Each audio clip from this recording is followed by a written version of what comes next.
കുറ്റാന്വേഷണ സിനിമകൾ കാണാൻ ഇഷ്ടമുള്ളവർക്ക് അത്യാവശ്യം നല്ല രീതിക്ക് ട്വിസ്റ്റുകളുള്ള ഒരു കിഡിലൻ സീരിയൽ കില്ലർ സിനിമ തമിഴ്നാട്ടിലെ മികച്ച അഭിപ്രായം നേടിയ 11 മൂവിയുടെ ഫുൾ സ്റ്റോറി ജസ്റ്റ് 7 മിനിറ്റിൽ കേൾക്കാൻ താല്പര്യം ഉണ്ടെങ്കിൽ കേൾക്കുക, സപ്പോർട്ട് ചെയ്യുക. ഈ സിനിമ ആരംഭിക്കുന്നത് ഒരു വിജനമായ തെരുവില് ഒരു ഡെഡ് ബോഡി കത്തിക്കുന്നത് കാണിച്ചുകൊണ്ടാണ്. കൊലപാതകങ്ങൾ തുടരുന്നതിനിടയിൽ മരണസംഖ്യ 6 ആയി. മരിച്ചവരുടെ ഐഡന്റിറ്റി കണ്ടെത്താൻ പോലും പോലീസിന് കഴിയുന്നില്ല.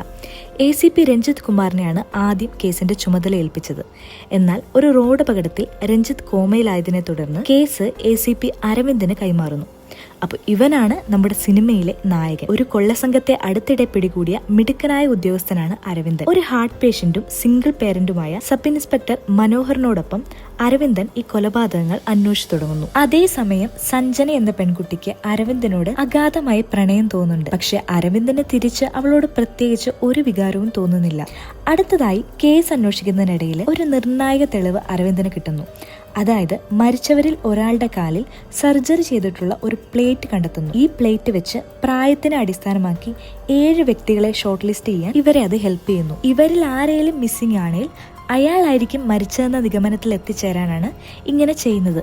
പക്ഷെ ഈ സർജറി ചെയ്ത എല്ലാവരും ജീവനോടെ ഉണ്ടെന്നറിഞ്ഞപ്പോൾ അരവിന്ദൻ വീണ്ടും കൺഫ്യൂസ്ഡ് ആവുന്നു. ഈ ഷോർട്ട് ലിസ്റ്റിൽ അവസാനത്തെയാൾ കാലിൽ സർജറി നടത്തിയ സുധാകർ എന്ന വ്യക്തിയാണ്. അടുത്തതായി ഇരകളിൽ ഒരാളുടെ ഇരട്ട സഹോദരിയായ മീരയെ അരവിന്ദൻ കണ്ടുമുട്ടുന്നു. സുധാകറിന്റെ വീട്ടിൽ നിന്ന് കിട്ടിയ ഒരു ഫോട്ടോയിൽ നിന്ന് ട്വിൻ ബേർഡ്സ് എന്ന സ്കൂളുമായിട്ട് സുധാകരനും മീരയ്ക്കും ഒരുപോലെ ബന്ധമുണ്ടെന്ന് അരവിന്ദൻ കണ്ടെത്തുന്നു. ആ ഫോട്ടോ കണ്ടിട്ട് അരവിന്ദൻ ശരിക്കും ഞെട്ടുന്നുണ്ട്. അതായത് ഒരു സ്കൂളിൽ ഒരുപാട് ഇരട്ട കുട്ടികൾ. ആ ഫോട്ടോയിൽ തന്നെ 11 ട്വിൻസ് ഉണ്ടായിരുന്നു. ആ ഫോട്ടോയിലൂടെ സുധാകറും മീരയും ക്ലാസ്മേറ്റ്സ് ആണെന്ന് അരവിന്ദൻ മനസ്സിലാക്കുന്നു. കൂടുതൽ ചോദ്യം ചെയ്യലിൽ സുധാകറും മീരയും ഞെട്ടിക്കുന്ന ഒരു സത്യം വെളിപ്പെടുത്തുന്നു. അതായത് മുഖംമൂടി ധരിച്ച ഒരാൾ തങ്ങളെ തട്ടിക്കൊണ്ടുപോയി എന്നിട്ട് മുഖം കവർ ചെയ്ത ഒരാളെ കൊല്ലാൻ നിർബന്ധിച്ചു. കൊല്ലാൻ വിസമ്മതിച്ചാൽ അവരുടെ സഹോദരങ്ങളെ കൊല്ലുമെന്ന് ഇവരെ ഭീഷണിപ്പെടുത്തി.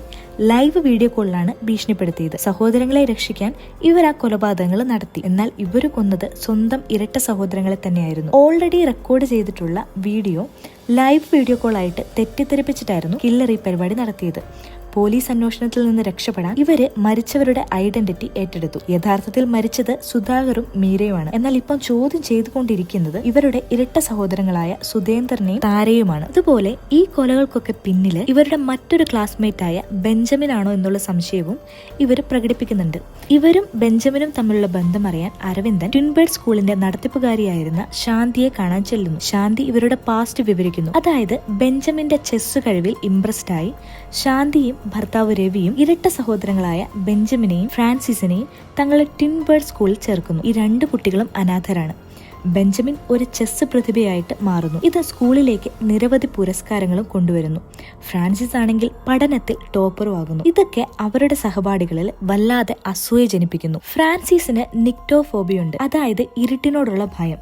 ഇത് മുതലെടുത്ത് സഹപാഠികൾ അവനെ പരിഹസിക്കുകയും കെമിസ്ട്രി ലാബിൽ ലൈറ്റ് ഓഫാക്കി വാതിലടയ്ക്കുകയും ചെയ്യുന്നു. ഇതവന് മാരകമായ അപസ്മാരം ഉണ്ടാക്കുന്നു. അതേസമയം ബെഞ്ചമിൻ ഫിസിക്സ് ലാബിലായിരുന്നു. അവൻ കേണു പറഞ്ഞിട്ടും ഇവർ വാതിൽ തുറന്നില്ല. അതുകൊണ്ട് ബെഞ്ചമിന് ഫ്രാൻസിസിനെ രക്ഷിക്കാൻ കഴിഞ്ഞില്ല. അവന്റെ മരണശേഷം ബെഞ്ചമിനെ ഒരു അജ്ഞാത കുടുംബം ദത്തെടുക്കുകയും ചെയ്തു. പിന്നീട് ബെഞ്ചമിനെ ആരും കണ്ടിട്ടില്ല. സ്കൂളിന്റെ ഇമേജ് പോകാതിരിക്കാൻ തന്റെ ഭർത്താവ് ഫ്രാൻസിസിന്റെ മരണം രഹസ്യമായി സൂക്ഷിച്ചുവെന്നും ശാന്തി വെളിപ്പെടുത്തുന്നു. എന്നിരുന്നാലും സ്കൂൾ പിന്നീട് ഒരു തീപിടുത്തത്തിൽ നശിപ്പിക്കപ്പെട്ടുവെന്നും അമിതമായ മദ്യപാനത്തിൽ രവി മരിച്ചുവെന്നും ഇതൊക്കെ തങ്ങളുടെ കർമ്മഫലമാണെന്നും ശാന്തി അരവിന്ദനോട് പറയുന്നു. സഹപാഠികളുടെ ഡീറ്റെയിൽസ് ഒക്കെ അരവിന്ദൻ ശാന്തിയുടെ കയ്യിൽ നിന്നും ശേഖരിക്കുന്നു. ബെഞ്ചമിൻ ഇരട്ടകളെ അവരുടെ ജന്മദിനത്തിൽ കൊല്ലാനാണ് പ്ലാൻ ചെയ്യുന്നതെന്നും അരവിന്ദൻ മനസ്സിലാക്കുന്നു. കാരണം ഫ്രാൻസിസ് മരിച്ചത് അവന്റെ ജന്മദിനത്തിലാണ്. അതുകൊണ്ട് ഇരട്ടകളിൽ ഒരാൾ നഷ്ടപ്പെടുന്നതിന്റെ ദുഃഖം മറ്റേയാളും അവരുടെ ജന്മദിനത്തിൽ തന്നെ അറിയണം.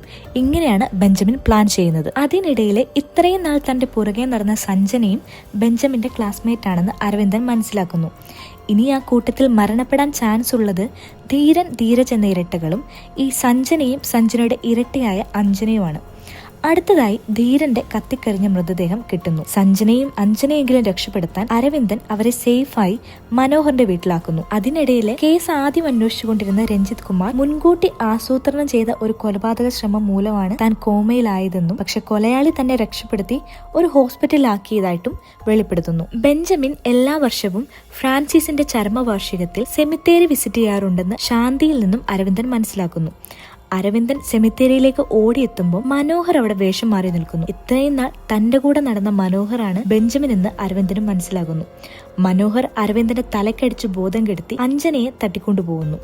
സഞ്ജനയും അരവിന്ദനും കൂടെ മനോഹരായിട്ട് അഭിനയിക്കുന്ന ബെഞ്ചമിനെ തേടി സുധേന്ദ്രനും താരയും പറഞ്ഞതനുസരിച്ചുള്ള ആളൊഴിഞ്ഞ ഒരു കെട്ടിടത്തിൽ എത്തുന്നു. അവിടെ എത്തിയ അരവിന്ദൻ ബെഞ്ചമിനെ കാണുകയും ഒരു ഫൈറ്റ് ഉണ്ടാവുകയും ചെയ്യുന്നു. ബെഞ്ചമിൻ അഞ്ജനയെ കൊല്ലുന്നത് തടയാൻ അരവിന്ദൻ തന്റെ തോക്ക് സഞ്ജനയ്ക്ക് കൈമാറുന്നു. അരവിന്ദന്റെ നിർദ്ദേശങ്ങൾക്കനുസരിച്ച് സഞ്ജന ബെഞ്ചമിന്റെ നേരെ വെടിവെക്കുന്നു. പക്ഷെ അറിയാതെ സഹോദരിയായ അഞ്ജനയെ തന്നെയായിരുന്നു സഞ്ജന കൊന്നത്.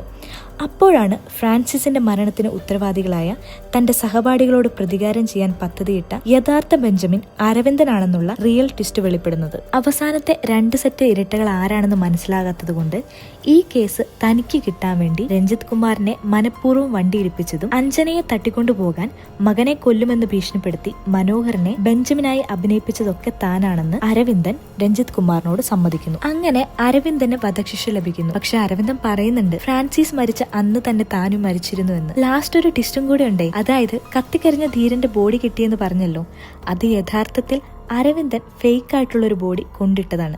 യഥാർത്ഥ ധീരൻ ജയിലിലാണ് ഉള്ളത്. ഇപ്പൊ മനസ്സിലായി കാണുമല്ലോ, ധീരനെ കൊല്ലാൻ വേണ്ടി സ്വന്തമായിട്ട് പിടിക്കപ്പെടാനുള്ള തെളിവുകൾ രഞ്ജിത്ത് കുമാറിന് ഇട്ടുകൊടുത്ത് അരവിന്ദൻ ജയിലിൽ ചെന്നതാണ്. അങ്ങനെ അവസാനം ജയിലിൽ വെച്ച് ധീരനെയും കൊന്ന് തന്റെ പ്രതികാരം മുഴുവനായിട്ടും അരവിന്ദൻ വീട്ടുന്നു. ബ്രെയിൻ ഡെത്ത് സംഭവിക്കാൻ ഗുളികകൾ കഴിച്ച് അരവിന്ദൻ പിന്നീട് മരിക്കുന്നു. പക്ഷെ അതിനു മുൻപ് തന്റെ ഹൃദയം മനോഹറിന് ദാനം ചെയ്യാൻ അരവിന്ദൻ മറക്കുന്നില്ല. ഫ്രാൻസിസിന്റെ ശവകുടീരത്തിന് സമീപം ബെഞ്ചമിനെ അടക്കം ചെയ്ത് മനോഹർ ബെഞ്ചമിന്റെ അവസാനത്തെ ആഗ്രഹവും സാധിച്ചു കൊടുക്കുന്നതായി കാണിച്ചിട്ട് സിനിമ അവസാനിക്കുന്നു.